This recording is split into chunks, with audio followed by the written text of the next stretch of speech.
I'm Desiree, and one of my favorite stories is Harry Potter. In fact, if you look behind me, you'll see that I have a lot of Harry Potter stuff.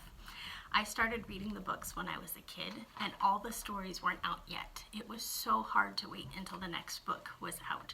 In fact, I stayed up super late one night to go to the store when the last book came out, and I was so excited to find out how the story was going to end. We can get really interested and invested in people and stories. When we get to a scary part in a book, we might feel scared for the characters or the people in the book.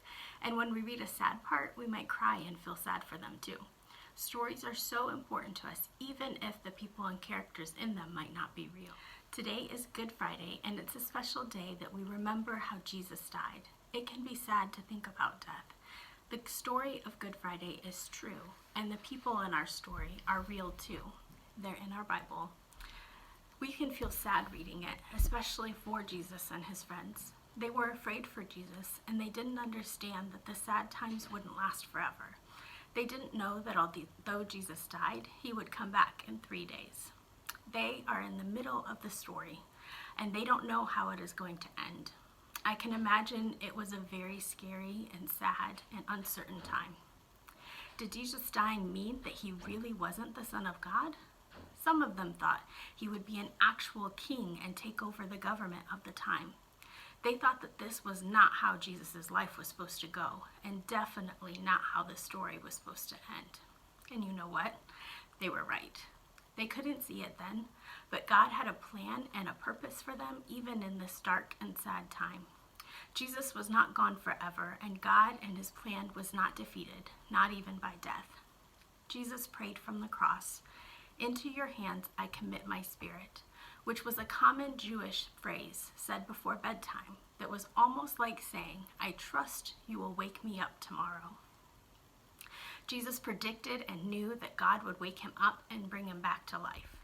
It is okay to be worried when frightening things happen. Just like Jesus' friends, we can be confused why things happen the way they do. But unlike those on Good Friday, we know that there is more to their story and to our own. Each of us have our own story, but we are all connected to God's story. God had a plan for Jesus, and he has a plan for each one of us. In 1 Thessalonians 4:13, it reminds us that we do not grieve like those who have no hope. Jesus' story gives us hope, even on Good Friday, when we remember his death and his friends' sadness and despair. In 3 days, we will celebrate that death didn't keep Jesus forever, and it wasn't the end of the story. Even if you read the whole entire Bible all the way through, that's still not the end of the story either.